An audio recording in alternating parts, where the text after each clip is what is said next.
It's 2018. Yes.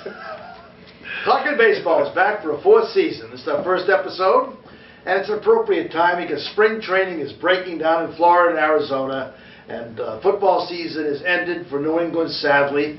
One thing I've always bothered me about football, though, people say they beat Tom Brady. They didn't beat Tom Brady. No, they did not beat Tom Brady. The thing about football is you don't play both ways. They Right. beat the defense badly, but Yeah. Brady was great. Brady threw for over 500 yards and broke the record by about 100 yards. So blame anybody but Brady. Maybe blame the defense just a little bit. So congratulations to him. We're glad football won't rear its ugly head again until September. Yep, and we're in the middle of Olympic fever right now, which is kind of a nice distraction, sort of a little go-between from football to baseball. So watch all the crazy people skate around on the ice and go through luges and things like that. But anyway, talking about baseball, which makes everybody think about spring, makes us Yes. think about spring Yes. and the upcoming season. Pitchers and catchers are already down there, so spring is on the way. By the time this views, the games will be underway as well. Yes, that's right. So, what's been a big topic of discussion during all this cold stove time Yeah, very cold still. has been the induction of 6 new Hall of Famers,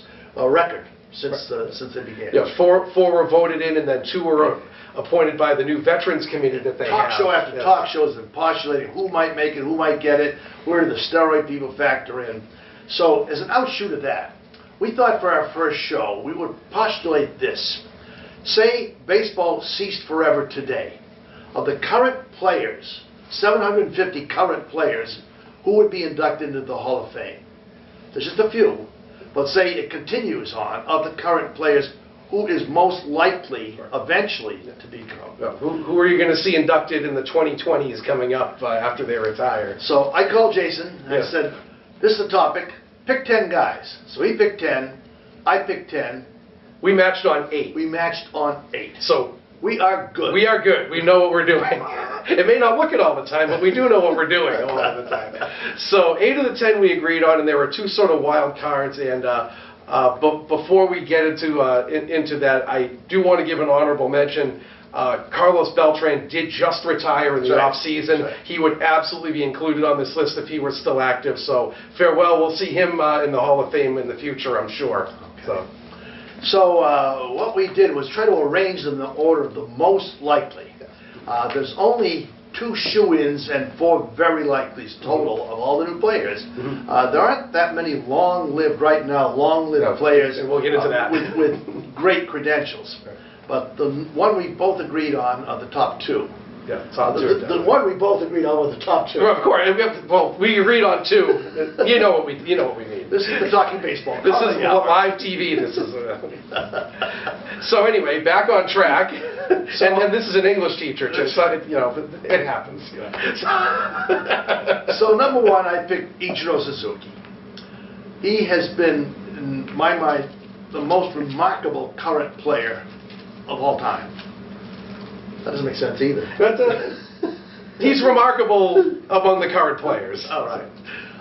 Ichiro is now 44 years old, and he played several years in Japan, amassing 1,200 hits before he came here.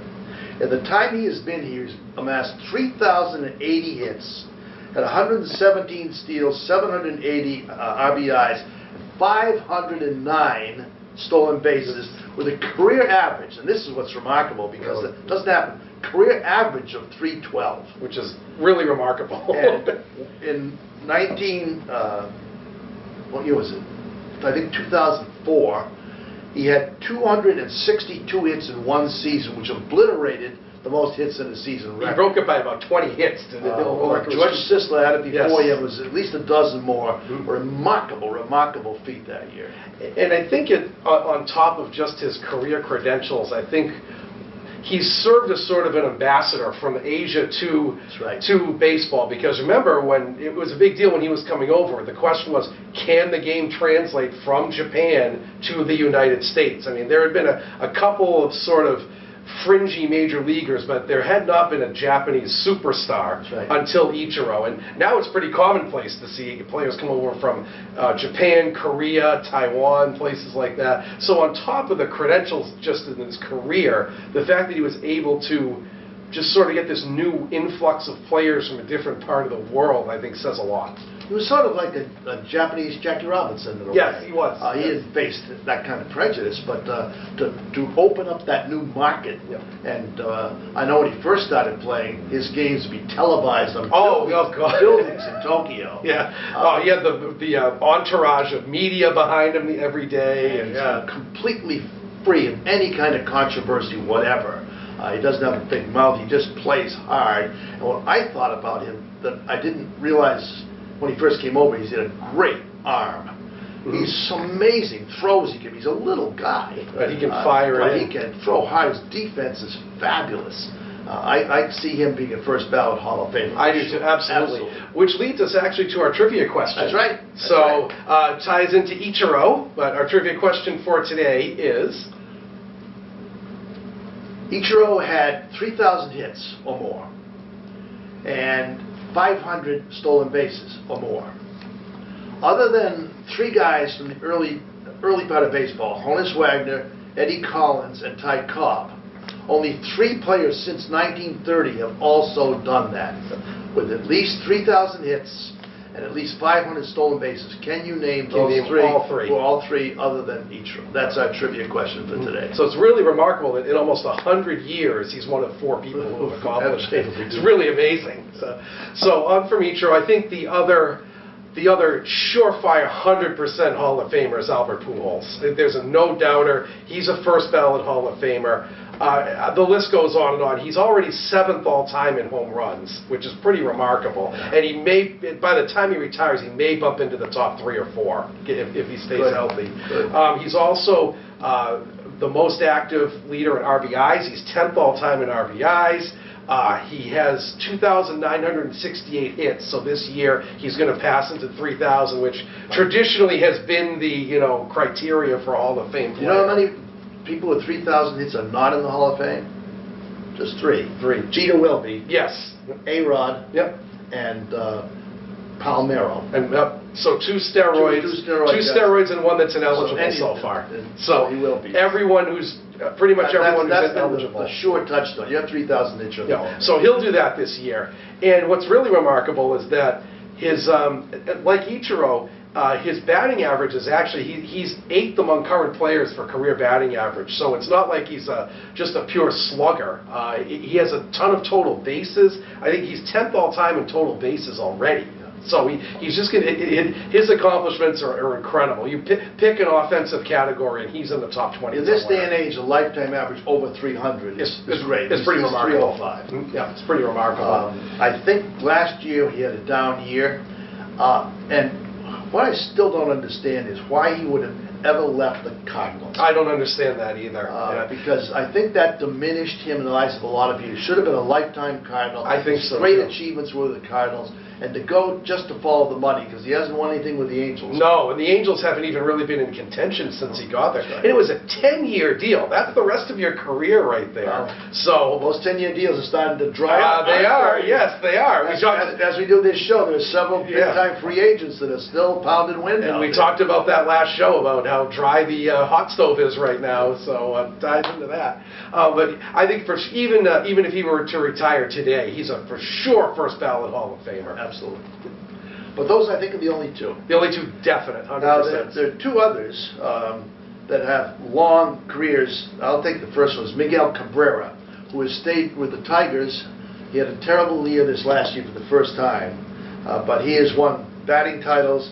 He has 2,636 hits. His mark, to me, is the best achievement. He has 317 lifetime average. He's the active leader for batting average. That's great. Which is incredible.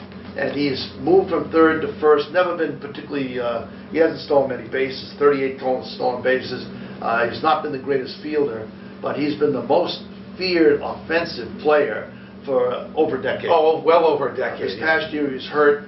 So he's definitely on the downside. I don't think at this point he's a first balloter, Yeah. but I think he certainly will get in down the line. And he may be, and depending on how certain careers go and everything, he may be the last 3,000 hit guy for a while. Yeah. He's over 2,600, so a couple years, 2 or 3 years, he'll be past the 3,000. It's a long drop down to the next person behind him, which we'll get into in a minute, because I'm going to talk about him later on. He's only 35, so he should be able to have maybe 3 more years. Sure. But this last year was a downside. He was hurt. He gained weight. But he seems ready to come back. I guess This season good. would be a telltale season for him. Sure. If he has another down year, he's, Sure. And another guy on a long-term deal, so... And the Tigers are in a building the mode. Tigers are going to be terrible. They're going to be lousy. Yep. So they can't continue to carry him. Yeah. We'll see. Might be. And I don't think anyone's going to pick him up. I wouldn't think they could trade Not for him. that contract, unless there's they eat half of it, which Unless they might. Who some knows? team wants a famous DH. Yeah, seriously. Yeah. But yeah, he's really going to be the only veteran on the Tigers team pretty much for the next couple of years. They're totally rebuilding. Yeah. So I would give him probably like a 95% chance of getting in, and the next person I'm going to talk about, I give in the 90+% too of getting in. That's Adrian Beltre. He just passed 3,000. Yes, you can't rub the head with Adrian. He'll punch you. He just passed 3,000 hits this year, so he sort of hit the magic number. He has 460 plus homers. He's second active behind Pujols actually with that. And something that he has going in his favor is that his defense is plus. That's right. His defense at third base is off the charts. And I mean, I know he was with the Red Sox for 1 year. Grrr. Maybe they could have set something They up. let him go and kept Kevin Youkilis. Yeah. Oh God. What might have been? But if you remember, even when he was with the Red Sox, he was a fantastic defender at third base and still is. And he's always been sort of a leader in the clubhouse, other than rubbing his head. But he's just always this. He's always been this great guy to be around. He's a leader. He's a clubhouse guy. I don't think there's anything really that's going to stop him from getting into the Hall of Fame. Even if he retired today, he'd still be in. Well, he's got the magic 3,000 hits. He does. And his lifetime average is 287, which is solid. And he's actually 13th all-time in doubles. And he's played 20 seasons. He's been around a long He's 39, time. so probably not too much longer. Yeah. Right. But his last season was excellent. Yeah. And Texas is filled in a couple players this year, so I think that they do well. Has he ever played in the World Series? I don't think so. I don't think he's ever been postseason. No, I don't think I so. can remember. And he's always been, until this year, I think this year was the first time he spent time on the disabled list in his career. He was always 150 games a year, steady. So I think he's a definite too. Okay. So after the top four, so this is where we sort of get into speculation, because those four already, I think, have a track record that's good enough to get them in. So from this point on, we're just sort of predicting into the future what's going to happen with a lot of these players. Okay. Now, we haven't mentioned any pitchers yet. The reason being there are very few pitchers. There's only 2 pitchers in the majors right now with more than 200 wins. The top one is Bartolo Colon. Which is scary. He has 240, I believe, right? 240 wins. Yeah. He hit a home run last year. I think he's more of a attendance draw than anything. I think so. He is so amusing to watch. He really still is. Go out there. He's looked like he's been out of shape for 25 years. It gives hope to guys like us. He can still just go out there and keep throwing and winning. And he throws one pitch. He throws a fastball. That's it. But I don't think he is a shutout. I don't think so either. Let's see what it was. I think he has a. I don't know. His ERA is not that. No, high. it's not. And he's more of a compiler than somebody who was dominant. He's been around forever. He's 44 years old. Yeah. He has been signed to a minor league contract. Yes, he did. He's still kicking around. He's still eligible. So we weren't going to talk about him anyway. But yeah. It's CC Sabathia. Is the only other one with 200 more wins. He has 237 wins, and only 146 losses. He's closing in on 3,000 strikeouts. Yeah, he's 18th all-time in strikeouts, which is pretty impressive. 2,846 Ks, which is terrific. He also has the advantage of having played in the New York market. Yeah. And so he gets a tremendous amount of attention. He's been up and down. He's had some injuries, but last year he had another great year. Rebound year. He's 37, says 17 seasons. He would need to have, in our estimation, another good year or two. To get him above 250 probably. Because to his have a ERA, shot. I mean, it's like Jack Morris. Right. His ERA is higher than average, and his wins are less. But this is what we want to talk about. The way they use pitchers now, the starting pitchers, is you do not want a starting pitcher to go more than 7 innings, maybe not even 7 innings. He's done his job. So a lot of wins that they might have gotten by hanging in there are lost in the balance of the game that are picked up by middle relievers or relief pitchers. So how do you quantify, the magic plateau of 300 wins is gone. Nobody's going to hit 300 wins anymore. So how else do you quantify how good a starting pitcher is? You can go to modern stats. Like I think one that's interesting is ERA plus, which it takes into account your ERA in relative to the majors at the time. So that's something that might be a trend in the future, that they look at ERA plus, because obviously if you pitched in the 90s versus now, there's a big difference between the two eras in your ERA, and it's going to show that. That's right. So I think remember Pedro had like a run and a half. Oh, Pedro's was ridiculous. Insanely better. So I think you're going to see, rather than wins and losses in ERAs, sort of, we call them fantasy stats. Advanced analytics, and how you quantify how good this person was in relative to his time and the time he was in the game. If he only pitches 6 innings, that's all you can judge him on. I looked up a couple things, it's really scary. We're going to talk about them later, but currently Clayton Kershaw is the career leader in shutouts with 15. Yeah. He has the most active, and he has 15 shutouts, which is a season back 100 years ago. That's right. So there are things that have been used to judge pitchers in the past that are sort of irrelevant right now. Even totals. Right. Although you get strikeouts because everybody strikes out. Everybody strikes out now. But the number of, if you pitch 9 innings, you're going to get 3 or 4 more strikeouts per game. Yeah. So it's over a season, that's 100, 120 more. Yeah, and I think Sabathia is one of the last of the old guard pitchers, you can call him. A workhorse goes 7 innings, is expected to carry a load and take the pressure off some of the bullpen. And a couple other things that are really impressive about him. He's second in wins. Do you know who actually is third active in wins behind those two? It's a long way down. With 188, it's John Lackey, if you can believe it or not. So he's 50 wins ahead of the number 3 guy who's active right now. That's a lot of wins. I mean, you can poo-poo wins all you want, but that kind of does say a little bit about him. And it's just, he did it in the AL too. Except for the half season he was with the Brewers. He did it all in the American League, which I think says a lot, too. In a tough division, too. But I think the knock against him, and it's sort of my knock against him, too, and you can call me a Messina proponent if you want. If Messina's taking 5 tries to get into the Hall of Fame, he's going to need more. Yeah. Messina had more wins, better stats, more Ks, at least right now. So if Messina's struggling to get in, Sabathia might struggle to get in too. I think that's sort of a parallel. That's why I said I think at least 2 more good years. Sure. And he's 37. Who knows? But his advantage this year is with a very powerful Yankee team. Yeah, he sure is. So he should have plenty of runs. 6 innings is all you need on that It's team. a whole different mindset. You don't want pitchers to pitch complete games. Right. You don't want them to be workhorses. They're paid too much money. Right. Well, they're too valuable. And contrast it to somebody who just got elected this year. Jack Morris went in the Hall of Fame this year. If you listen to him in interviews, he goes on and on and on about he was expected to soak up innings. That was his job as an ace, was to go and pitch 8, 9 innings every time. And it wasn't about your ERA. He used to say picket fences wouldn't hurt me.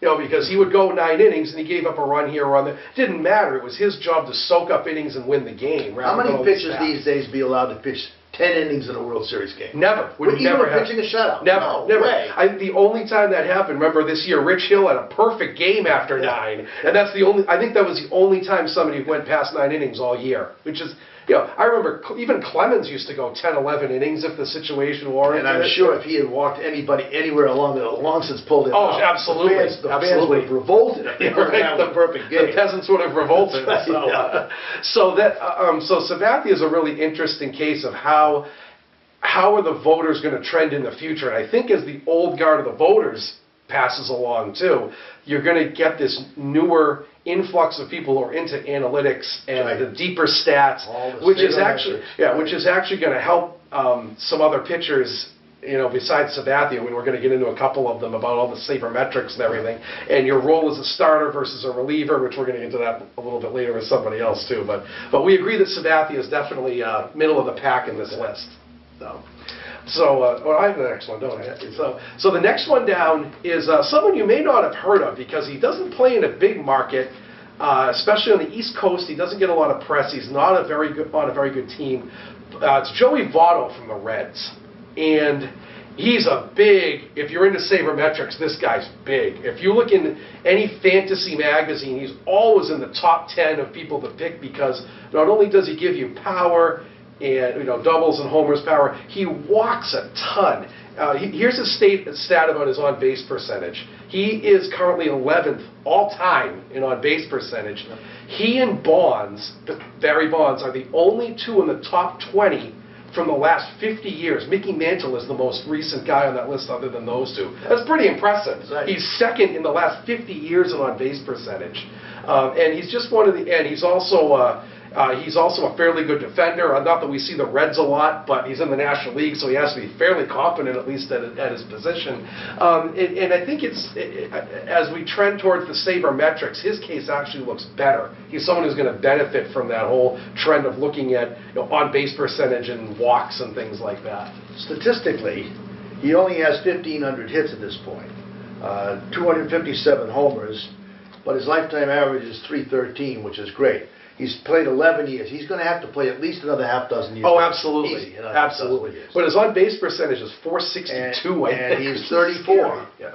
He didn't start playing until he was 23, which is a little older. Right. So I think he's potentially, but at this point he's not. And again, I think a knock against him is that he did not play on many good teams. I think the Reds made the playoffs once in his whole time there, I believe, and I think it was a wild card game, and they got knocked out right away. Yeah. So that might hurt him in the end. Off the top of my head, I can't think of any signature moment, a signature game, anything special that matters. It sure does. Jack Morris, it matters. What did Votto ever do? Well, he was pretty good. He was pretty good for a while. Yeah. So. Okay, the next one I have is another pitcher who is certainly by the shredder, by all the different groups, picked as the #1 contemporary starting pitcher. That's Clayton Kershaw. He was injured a little bit this last year, but he has had some remarkable seasons. He's only pitched, he's been in now 10 years, which is hard to believe, and he's only 30 years old. He's won 144 games and lost just 64, 2,020 Ks. But this is what's remarkable to me, a lifetime 236 ERA. And he's won 3 Cy Young Awards in 10 years. That's hard to ignore. That gets into the whole argument of, and you hear the guys on MLB Network talk about this, were you a dominant player in your time, which was a big argument for Jim Rice, is that his stats in a bubble didn't look great, but relative to his time, he was pretty remarkable. That's where Kershaw has an argument for him with the 3 Cy Youngs. Yeah. That's hard to ignore. He's been dominant since he came up. Sure, yes, he has been. He's been certainly one of the best 2-3 pitchers all the way along. Playing in a big market, got a lot of attention. Yeah. He's kind of an eccentric motion that he has. Yeah. Throws really hard. Yeah. But again, he's 30. If he would need 5 or 6 more years anyway. Sure. 144 wins is tough, no matter how you cut it. He's got a long climb there. With his other, if he tops 3,000 Ks, which he should. And that ERA is remarkable. If he can get himself to 200 wins, I'd say he's a shoo-in. I think so, too. Of all the players that aren't shoo-ins yet, he has the best chance to become one. I think so, too. And you get into all the advanced, like I said, run it through the shredder. You get into, like, WHIP and FIP and ERA plus and all these other advanced analytics. He cuts the mustard in all of them. Right. It's not a fluke. He's not pulling stats out of nowhere. He's a legit dominant guy. So. He's intimidating too. He looks kind of wild man. Yeah. Beard. He looks. I mean, he doesn't throw at you, but he looks like he wouldn't care if he did. Yeah, hit the bull, right? He would hit the bull if given the chance. He's something. So you skipped one guy here. I did skip one guy, but sort of on the same tier as Kershaw, actually. Exactly. And we're going to get into again speculation. The next one on the list is Mike Trout, who has probably had the best 6 years to start a career ever. He's had a legitimate MVP argument in every one of those 6 years. Right. He's only won 1 or 2. but every year he's in the top 3, and every year people argue, oh, he should have won it when you dig deep into the stats and so forth. Again, this is speculation, though. This is 6 years. You know, who knows? He's going to have to do it for another 8 or 9 years to really be a Hall of Fame contender. You know, unless you're Sandy Koufax, 6 extraordinary years does not make a Hall of Fame career. Beyond extraordinary. He was beyond extraordinary, exactly. But Trout, I think, is someone who actually, again, passes the muster not only with the sabermetrics, but he passes the eye test too. His defense is terrific. His arm is terrific. He's a complete 5-tool player. Yeah. He runs. He's up there in steals every year. He's legitimate. He can hurt you every single way on the field. Just quickly, in 7 seasons, he's only 26 years old, so he started when he was 19. 7 seasons, over 1,000 hits, over 200 homers, 569 RBIs, and 165 steals. That's pretty good. 306 lifetime average. So the power and the average is what impresses the power and the average and the steals thrown in there. I think he's generally considered to be the best baseball player out there. And has been since he came up. That's right. Yeah, he has been since day one. And the question is, can he keep it up? That's the only question. And will he stay with the Angels? No, that's true too. Free agency is looming for him. So some of these young guys, like he and the maniac from Washington. Oh, Bryce Harper. Bryce Harper is talking $40 million a year. So if he gets that, what would Trout get? You couldn't pay him. Yeah. Trout is really the Ted Williams of the day. He's sort of He's just the whole package. Super. And everybody loves him. And also about him too. He is squeaky clean. That's he is. Yes, he is. He lived at home until he just got married. Right. It's clean cut. Yeah. He doesn't jump around like a maniac. No, he's very stoic. He's just very even keeled. Yeah. He has the perfect baseball build. Yeah. He's Freddie Lynn with more weight. Right. He is. So he is. So I think that's one that if he keeps it up even another 5 or 6 years, he'll be in. I think. Yeah. So that would be, I think, the best. If you're a betting man, he would be the one you would bet on Mike Trout. Absolutely. So here's where we get into disagreements. Well, it's not disagreement. Well, it's those ones we mentioned, possibly not Votto, but all the rest of them, I think, are pretty good bets to make the Hall of Fame at some point. So now you've got 740 guys to pick from. So who are the best of the rest? And it's pretty much subjective at this point. It is. I know. I went out online to see what some of the pros had picked, and they picked quite a few pitchers that coming along the line, but maybe haven't got that far yet, enough to prove it. But they're like Kluber, say, right? Like Chris Sale, guys that have great careers, but you're going to have to do it for 10 more years. Right. Yes. And pitching, unlike the position players, pitching can go just like that. Well, he was eligible for the Hall of Fame this year, Johan Santana. Remember, he was dominant for 5 years. He got hurt. And they traded him to the Mets. Everybody got traded to the Mets. That's a guarantee. Yeah, that's the injury central. But he got hurt, and he tried to come back, and he was never the same, and now he fell off the ballot. So it can all end one day as a pitcher. In fact, if you remember, he had a no-hitter going, so they left him in for 135 pitches, and that's probably what did it. He was never the same after that. He really was. But he got the no-hitter, and he only went for the Mets. Yes. So these are sort of the next tier down of the superstars. Yeah. You know, people who, you probably know the name, but you might not realize how good these people are. Okay. This first one is very similar to Trout in a way. That's Jose Altuve. Mm. He is one of the most fun people to watch. He really is. He's 5'6", and he looks 5'6", but the guy has power, speed, and he has a great upbeat personality. Yes, he does. Oh, you can't not like this guy. And he killed the Red Sox in the playoffs this year. First playoff game against Red Sox, he hit 3 home runs. All right. He's 5'6". Yeah. And he couldn't fly a plane. He couldn't pass the right, I know. But he's just an extraordinary guy. I love to watch him. When he hit the 3 home runs against the Red Sox, I said, well, anybody's going to do it. He can't get mad about it. And he's only 27. He also came up when he was 20 years old. So it's 7 seasons. He's got 1,250 hits. I think he's led the league in hits the last 2-3 years. He has 3 batting titles in 7 years. Yeah. It's pretty amazing. His lifetime average of 316. Yeah. That's old school. Right. And he's a terrific fielder. Yeah. Stolen this is what I can't believe, 231 bases in 7 seasons. Yeah, well, like you said, just like Trout, he's the total package. Yeah. He really is the complete package of a ball player. In fact, I had him in my cut just below, missed my top 10. He was probably my 11. He was my Nigel Tufnell. Here's the comparison. The same number of seasons, in 7 seasons, he has 200 hits more than Trout. Yeah. Trout has 110 more home runs.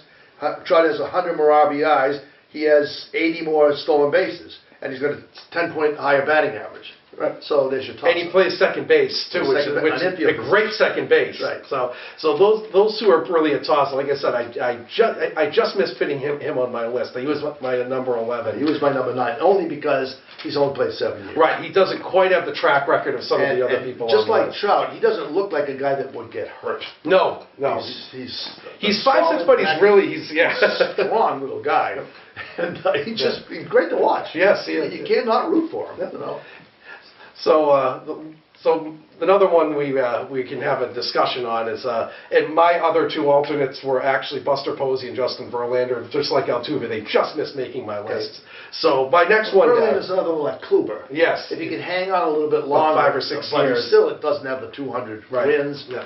And the fact that they used him in relief last year maybe suggests that might be down the line for him. Sure. You know? And like I've mentioned before, he does have Kate Upton going for him, so he can't argue with that. But I would retire early. No, I'd retire early and go home. Yeah, right. I'm good, guys. I'm just staying home today. So, but my next pick is somebody who you may have hated in the past because he is an ex-Yankee, not anymore. But my next pick is Robinson Cano.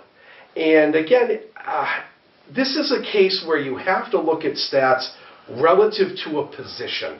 You know, obviously there's a different standard of offense and defense if you're going to talk an outfielder versus a catcher. And Cano is the second, like Altuve, Cano is the second baseman. He is actually 3rd all-time in homers for second baseman, and he's probably going to pass. He's probably going to pass in the 2nd place this year. He's probably going to pass Rogers Hornsby this year and move into 2nd. Jeff Kent has the most by a lot. He has a long time to go to catch Kent. But he does have over 2,300 hits. He has an outside shot at 3,000. And the next person down, I think, is like in 2,100. He's the last legit 3,000 hit candidate I think you're going to see for quite a while. And he needs 790. He's 35, so he's also a smaller guy that could probably hang in another 5 years. Right. And he's never hurt. He's never hurt. He plays every day. So he'd have to have 130, 40 hits for 5 seasons. Sure, which is doable. Yeah. Doable.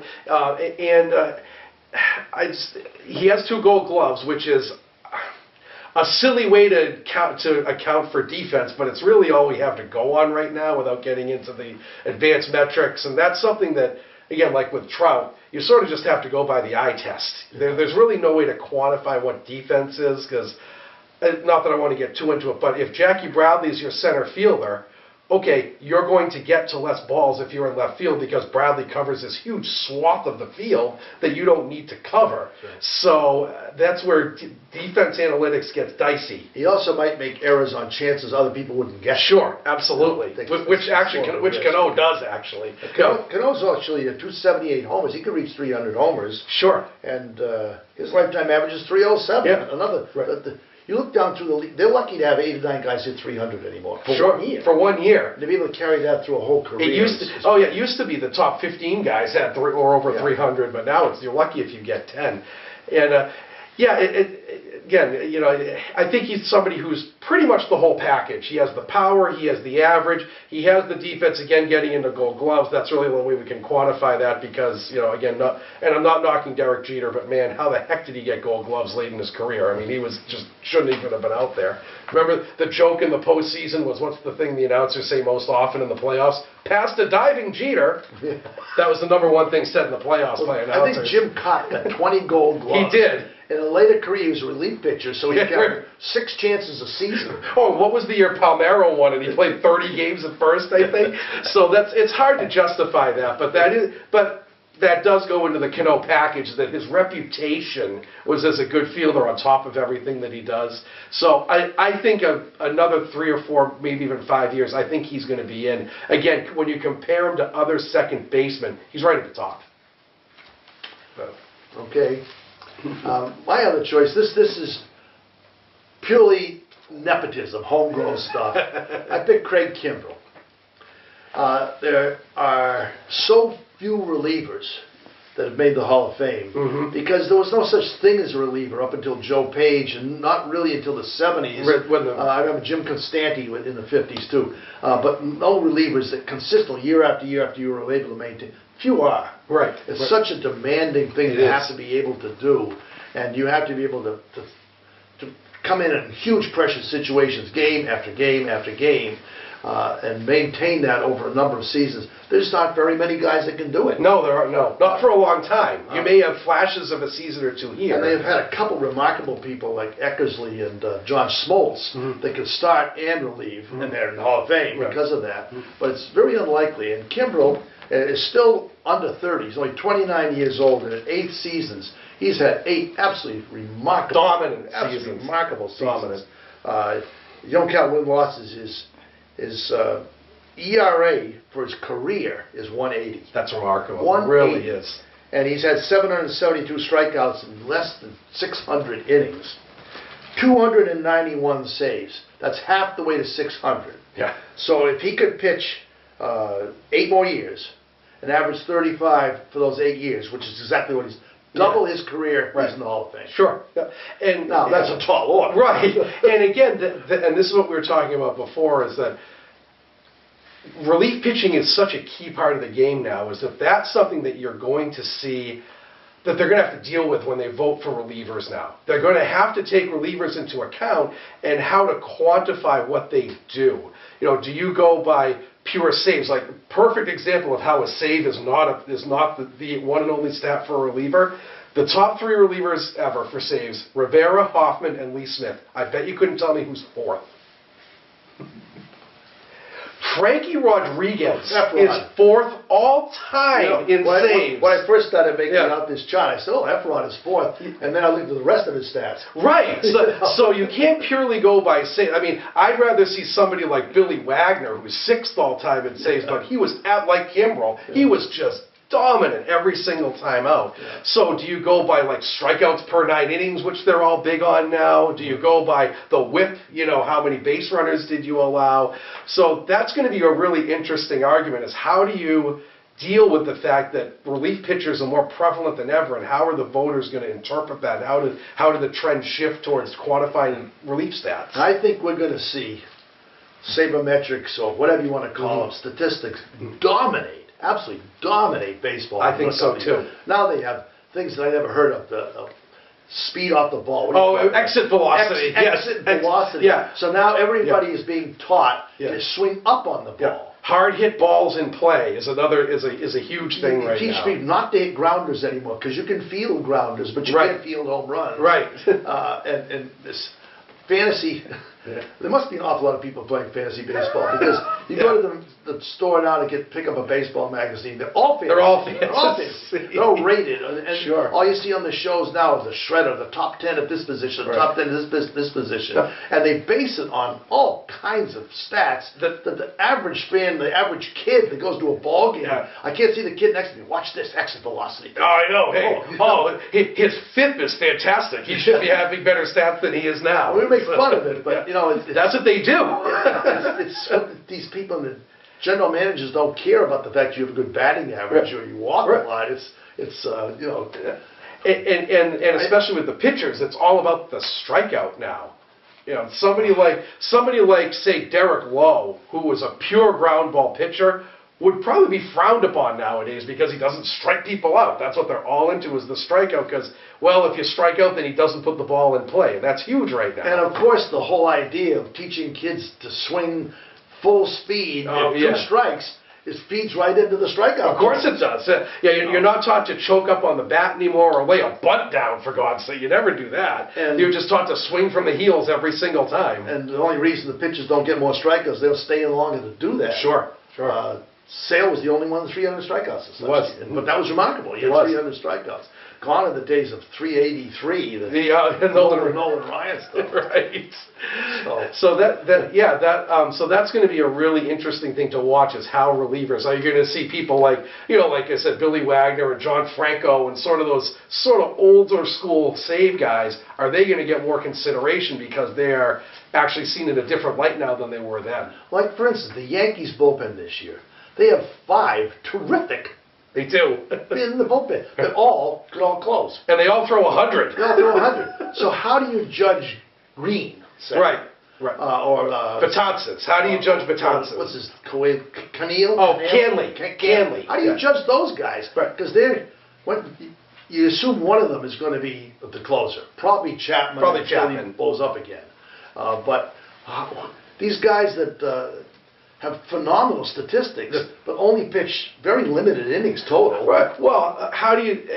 He'll be familiar to Red Sox fans. How do you quantify what somebody like Mike Timlin did, who was like a 7th and 8th inning guy, didn't get saves, but had a heck of a career, had some pretty good stats. He just didn't have the gaudy save stats that some of the other guys do. Timlin, sure, absolutely. Both got the saves, right? But those two guys were critical. Right. So how do you quantify what those setup guys did versus the closer? That's going to be a really, really interesting argument and something that the voters are going to have to figure out.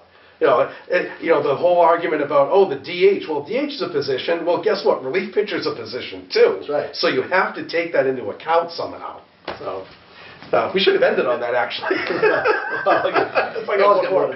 One more. It's just that the building a bullpen is almost as important as building a starting look, just 3 or 4 years ago, look what the Royals did. The Royals won the World Series based on a killer bullpen. Yeah. And I do give credit where credit's due. The first team that did that, think back to it, the year the Angels won in 2002. That's right. They did. Remember, Jared Washburn was their ace, and they won a World Series because they had a killer bullpen. They had K-Rod and Donnelly and Percival and all those crazy guys coming out of the bullpen, and that's how they won the World Series. Well, that's how the Red Sox won the 2004 World Series. Sure, yeah, the bullpen was great. Right. Yeah. And it's interesting because you can't do that over a whole season, but over 3 weeks in the postseason, you can do that. You can live on a bullpen. That's right. So because you can get down to 3 starters. Sure. You don't need all the starters. Sure. Well, they were bringing, like last year, Sale and Kershaw was coming in relief. Verlander, Right. Sure. Verlander versus Sale neither started. Right. Yeah. Game, Right. So I have one more on my list here, and again, he's a pitcher, and I went with Max Scherzer, who, again, if you're going to make that whole argument about was he dominant versus the rest of the field, he won his 3rd Cy Young this year, and he did tie the record for 20 strikeouts in a game. He is 33. So he is a little bit older, he has a long way to go, but he doesn't look like he's slowing down. He's pitching in the National League, which always helps. That helps inflate your stats a little bit. He's at 141 wins, so he's probably going to get a little over 200, and so that's going to get a little dicey for him. But in terms of the sabermetrics crowd, he's right at the top of the best pitchers in the league right now. So if sabermetrics really takes over, I think he'll get a lot of support too. 3.39 ERA, that's not great. He's 33 years old, 1,800 Ks. He's, even with a few more good years, he's borderline. He's borderline. He is borderline. He is. He's had, but so many of these pitchers these days have half a dozen very good years. But the days of 15 good years is gone. It's gone. It's really gone. I don't know why. Because it just doesn't seem that the horse years are. That's why it's like, look how long Wakefield was able to pitch. Oh, he was pitching to his 45. There aren't that many guys can do that, or they don't want them to do that. Well, I think it's partly because of the big contracts. Everybody wants 6 or 7 years on a contract, and with a pitcher, you don't want to burn him out the first 2 years of the contract. So you save him, only pitch him 6 innings here, 6 innings there, try to extend some life on that arm of the pitcher to get your money's worth out of the contract.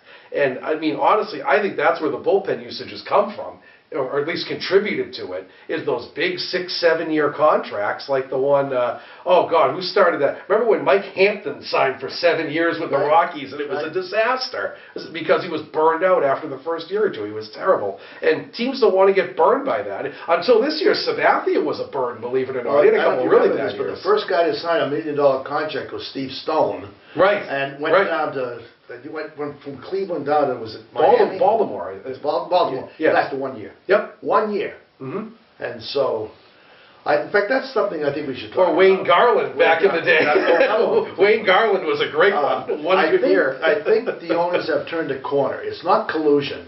It's just been proven too much. The long-term contracts, especially for pitchers, is not a wise thing. They're not good for the team. They're good for the player, but they're not good for the team. And Scott Boris's whole concept is to get the longest contract you can get.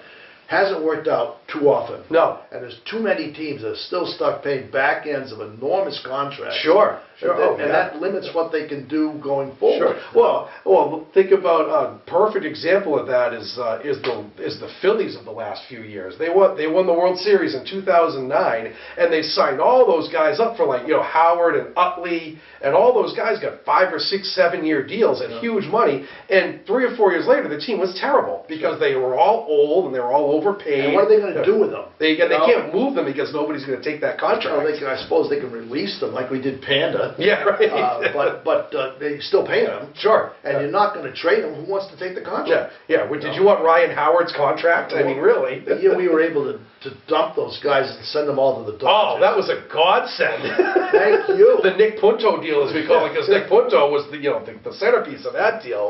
With Beckett and Gonzalez and Crawford. Don't forget Nick Punto. He was the deal maker on that. Just to dump them and get them out of the way. So it's addition by subtraction with those. Sure. Oh, absolutely. Imagine if they were still paying Carl Crawford the full contract. Oh my Lord! We got to get power. We got to get power. J.D. Martinez. Well, he's 31.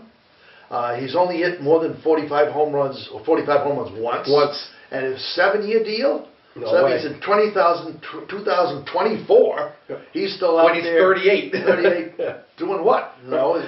And there was a 5-year offer on the table, and I guess he turned it down. So 125 million, not enough for me. What are you going to do? I mean, so you're right. I think the Boris, there's a backlash against the Boris type of signings. Just they're not team friendly. No. And as we've seen, if you want to get butts in the seats, right. You put a winning team on the field. Nowadays, it used to be that. There are still superstars now, but the superstars don't quite have the draw that they used to, only because with media the way it is now, you can see them. You can put on MLB Network. Right. You can get the MLB package. Yeah. Do you think we'd be praising Mike Trout as much as we are now if we didn't see him play? 30 years ago, we'd never see the Angels play unless they came to Fenway. Now you can, you're up late at night, if you're insomniacs like we are, you put on the late game and you watch Trout and you realize how good he is. All the games that Nolan Ryan pitched, I saw, and I've been to games for, how many years? 69 years now? Yeah. I saw him pitch once in Montreal. Right. That's when I was in Montreal. Right. Yeah. Right. So you just don't see those games. Or back when a little more contemporary, I never saw Mike Schmidt play. Right. Mike Schmidt's maybe the greatest third baseman ever. I never saw him play because he was with the Phillies his whole career. And that's another thing, is that the Boris contracts, there's almost never, ever someone that stays with one team his whole career. Right. Those days are gone in the free agency days. And even Ichiro said he was going to stay in Seattle forever. Well, that didn't happen. I think there's a lot less. I think the teams are kind of getting wise to those long-term deals. Right. I mean, look at what the Yankees had to deal with A-Rod. I mean, my Lord, the last 3 years of that contract was painful. But not for the Red Sox. The ramifications of that are, though, you've got this year over half the teams in rebuilding mode. Right. Yes. Rebuilding mode means they've given up the next 2 or 3 years to try to. Players are for sale. Okay. Prospects. We're trading all us. The Marlins had a good team. Yep. Let's get rid of everybody for prospects. Yep. And the White Sox are doing that too. They got rid of Sale and Quintana, and everybody who was a decent player on the White Sox is gone. The Tigers same too. thing. Yep. So, which in the long term probably is the way to go. If you're going to start to, if you're looking 4 or 5 years down the road, that's the way to go. But if you want to put a current team together, it's a little generally tougher. it's not good for baseball. No, it's not. Because you end up with what basketball has now. Yes. 4 or 5 top-tier teams and teams that can. There's no chance. No chance. No chance at all. Especially in that sport, because 2 guys can carry a team. Sure. Baseball, you're always going to have You're always going to win 60 games. Right, yeah. You're going to win 60, you're going to lose 60. It's the other 40 that make or break you. Billy Martin said that's when the manager kicks in. Right. Yes. So yeah, and the thing is, when it comes to these Hall of Fame players too, the old guard, the old voters, actually, believe it or not, they did put a lot of stock in if you were with one team for a long time. Yeah. That meant a lot. Somebody like, I think it hurt somebody maybe like Eddie Murray, who bounced from team to team, and I don't think people realized he was as good as he was just because he never stayed with one team more than a few years. And it was with Baltimore for a little while, but especially towards the end, he bounced all over the place. Or I think even somebody like Greg Maddux, the last 5-6 of his years of his career, bounced around all over the place, and he was still just as good. People didn't realize it because he wasn't a Brave. You know? So that ties into a lot of these guys who we're talking about too, is that if you're with one team, that only is going to help you, not hurt you. That's right. So. I also bet Dwight Evans spent his last year in Baltimore. He did. Yeah, he really did. 18 seasons in Boston. Yeah. He probably will never be in the Hall of Fame, but that just to me detract. He didn't need one more year. No, he didn't. No, he didn't. And if you look it up, he does have more career homers than Jim Rice. Believe it or not, he does. Right. I think he's a classic case of somebody who's overlooked completely when it comes to Hall of Fame. And I think why? Because his career was better in the second half than Oh, the absolutely. first. He was better in his mid-30s than he was in his mid-20s. For the last few years of his career, he was the one we could count on, whereas early on, he batted eighth. He was right, yeah. He was so clutch on those late 80s teams. He was the clutch guy. And a killer arm, great defense, which again, you sort of just had the eye test. You didn't have these analytics all over the place that, he played that enormous right field defender his whole career. Signature moment with a great catch off Joe Morgan. Yes, he did. He had a great moment. Signature moment. Yeah. But, think about, being out in that huge right field all those years and having that arm that he did. Nobody ran on him. No. He didn't throw anybody out. Yeah, because nobody ran on him. They were scared to. So he's a classic case of somebody like we were talking about, as the sabermetric crowd kind of takes over. Somebody like that looks far better in hindsight than in the present. We'll see how that. I think this year is going to be the statistics year. All new stuff. All new stuff. By the end of the season, we can start to evaluate some of this stuff for you. Yeah. Well, here's our trivia question. Back to trivia question. The question was, Ichiro has 3,000 hits and 500 steals, and since 1930, only 3 other players have done that, which is, to me, totally remarkable. Really amazing. Now, one of them is obvious. It's Rickey Henderson. Right. Rickey Henderson had 500 steals 3 times. And 3,000 hits, how many walks was it? 2,000 walks or something insane about it. Most amount of walks. I was just reading most leadoff homers. I was just reading a stat that he led off an inning with a walk 736 times in his career. Now, he's the all-time steals leader. He's the last guy you want to walk to lead off an inning. Well, he did it more times than 50 Hall of Famers did in their whole career. He walked more just to lead off an inning. That's astounding. It's astounding. The second one was Lou Brock. You could figure because Lou Brock had the stolen base title until Henderson came along. Mm-hmm. But the one you might not have remembered is Paul Molitor. Played for the Braves. Brewers. I'm sorry, well. Mostly the Brewers. They're still in Milwaukee. Yeah, they're still in Milwaukee. Yeah, right. Milwaukee. They were in Milwaukee when I was there. He's, I think, an overlooked. He's in the Hall of Fame. Absolutely. But just an overlooked player because absolutely. He just was just constant good player. Yep. Year after year after year after year after year. And the only one whose 3,000th hit was a triple. There's another little trivia note there for you. Well, of course, who was the only one that was a home run? You saw it. Actually, there were 2. There were 2. You saw one. Wade Boggs and Derek Jeter. I was there for it. And I do remember Wade Boggs kissing home plate as he came across after he hit a home run. But look up Paul Molitor's stats sometime. He was a really, really good player, really overlooked. I think playing mostly in Milwaukee, that's not a great market. And he really, I think people he was with the Twins, I think, at the end of his career. So Molitor and Henderson and Brock join Ichiro now with 3,000 hits and 500 steals. So, He chose Suzuki. yeah, pretty amazing, He's- amazing stat. And now, he isn't signed at this point. I'm pretty sure someone will pick him up. Probably. He wants to play one more Yeah, year. and he was pretty much a backup pinch hitter with Miami the last right. couple of years. Right. I think he led the league in pinch hits, actually. And he still can play in the field. So Sure. I'm hoping he doesn't retire because he's fun to watch. He really is. He really is. Yeah.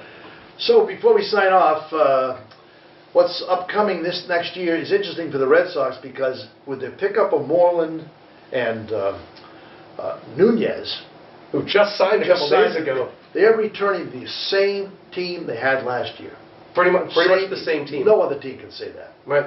And then they're looking ahead.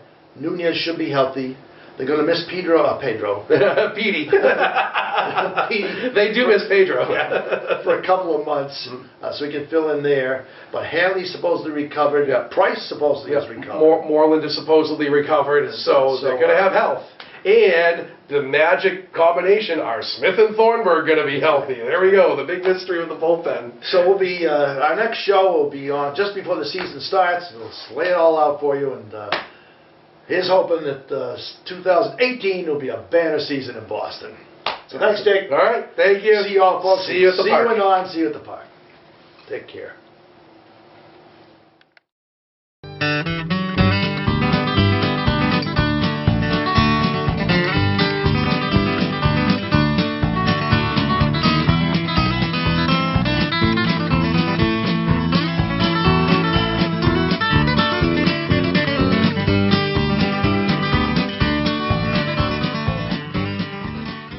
Thank you for watching another outstanding program provided to you by Lunenburg Public Access. We're here to serve the community. Lunenburg Public Access is always looking for volunteers to help record town events, high school sports, and town meetings. Please consider helping us out today. To contact us, you can call 617-763-3018 or email us at lunenburgaccess@gmail.com. Thank you.